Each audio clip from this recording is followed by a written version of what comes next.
and sorry Senator Hirono and I had to step out for a few minutes. We were actually celebrating the 240th birthday of the United States Marine Corps, so we had to welcome the chair and the ranking member as members of the Navy and the Army.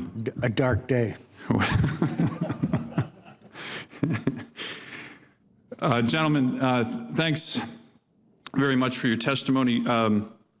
General Alexander, I was actually struck by your testimony in one area that, well, in a couple areas, I thought it was very insightful. But one of the things that we've been hearing about in terms of cyber is this idea that this notion that we're constantly being attacked, we're constantly, and you mention it, and some of the dollars and statistics you have in your testimony on cybercrime and what that costs is really eye-popping.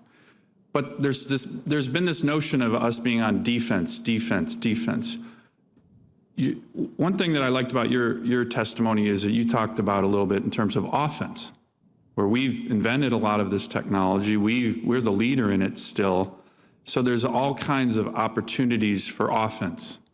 And could you just provide some examples of that? I mean, the chairman's opening statement about turning technologies into offensive advantages, I think was very illuminating from a historical perspective. But what are some opportunities in terms of offense that we have with regard to cyber?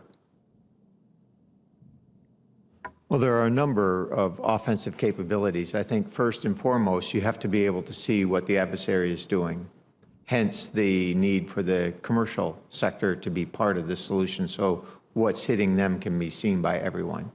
So if you think about how two computers actually talk, I want to talk to you, you come back and say on this channel, we go the act kind of thing. That takes time, milliseconds. And if you think about some computer trying to get in while that's happening, if the government can see it, the government can stop it, or at least delay it, or stop the router, or do things with it. So what you have is opportunities to change what's happening in cyberspace with offensive tools that would defend the country. And the issue comes down to, so what would you authorize, for example, Cyber Command to do in order to defend it? And you might say, well, I'm going to let you do everything you can to block all the way to where it's originating from, but I don't want you to destroy systems yet. Destroying systems are going to go a step further. But technically speaking, and you've seen this, you could destroy a computer in cyberspace by getting on it and doing certain things to it. So the technical ability is there, it's public record. Now all you need is access. And how you get into that access is where you take the capabilities of an NSA with a cyber command and FBI at times and put those together. So you have tremendous opportunities. And I think when we look back at our capability, you look at we're the most integrated network society in the world. And we look back and we say, look at all these opportunities on the offense, and then you look at ours on the defense, you say, man, we're broke. If we throw rocks, we have all these glass windows. First step, fix those. Let me ask just kind of a related question on, I know there's been a lot of discussion in this testimony on deterrence or raising the cost of cyber attacks.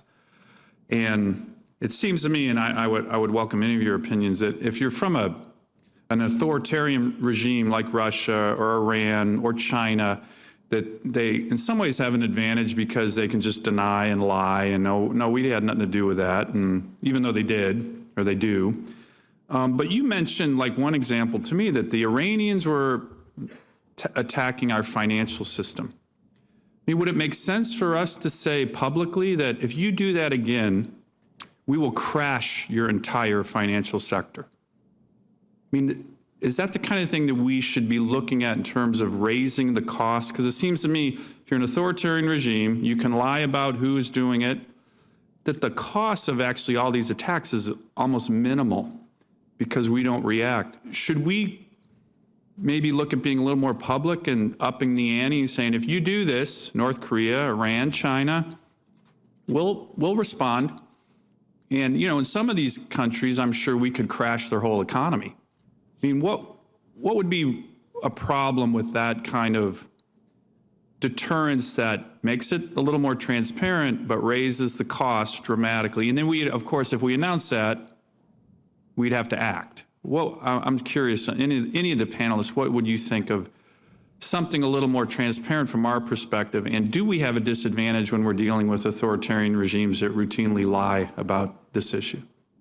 I'd say one thing we have to think about is the fact that the deterrent action might need to be fairly proportional with the action it's intended to deter, because it won't have credibility otherwise. If we say that because the Iranians are attacking some of our banking sector, that we would go and crash their financial system, that might be disproportional, and therefore they don't find that to be a credible threat, because they'll say, well, but what if we did you'll never do that? Well, if we did it, it may deter further action, but it may be seen by the international community as being highly disproportionate. So we might need to come up with a more proportional reaction to things like that, so that the adversary will say, well, he'd actually do that. I mean, this is something that the United States could do in response. And that gets to where maybe the response needs to be not in cyberspace, but in another domain. For example, electronic warfare, jamming, small attacks on oil infrastructure, those could all be undertaken with a relatively small amount of collateral effects, while also demonstrating the resolve of the United States and being able to do something that they would find to be credible and that we could repeat, but that does not cause such a huge damaging reaction that people aren't going to believe we would ever use it. Senator, the challenge in this is there's not the mutual in terms of the old MAD, mutual assured destruction. So for example, we are far more vulnerable to cyber attack than North Korea. But that's actually a good thing, because we're integrated with the global economy. We have freedom. We have all these other things. We wouldn't want to be in that position that they're in. So recognizing the lack of mutuality, echoing the points about maybe looking at other deterrence angles. But I would add one more important thing. When we're talking about offense, when we're talking about steering Cyber Command to taking on these roles in the civilian lead, it's moving it and us away from its role in clear warfare itself.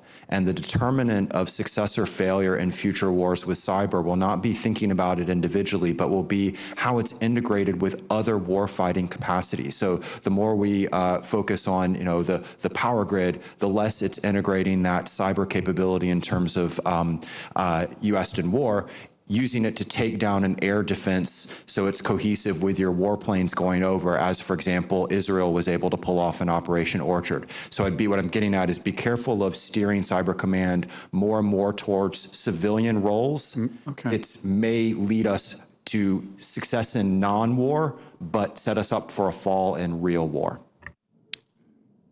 I just want to add some clarity to that to make sure that, at least from my perspective, you understand, because where you can get commercial industry to help is to do their part.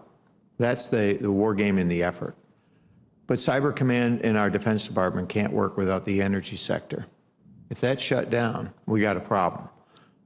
Our Defense Department needs to defend the nation in this area. I'm not proposing that they go in and prop up any energy company or any of these. Help them build the right cybersecurity so that we know they can defend themselves and call for help when they need it, and then push that out beyond the boundary. But I think our Defense Department has to think more comprehensively of this whole thing. I agree, going after all the targets and stuff is part of it. But my concern is the easy thing, if I were a bad guy, I'd just go after our infrastructure. I'd take it out before you could respond. And that's what the Chinese approach to warfare is. So I think we have to put all that on the table, war game it, and then ensure we have it correct for Cyber Command. Thank you. Thank you, Mr. Chairman.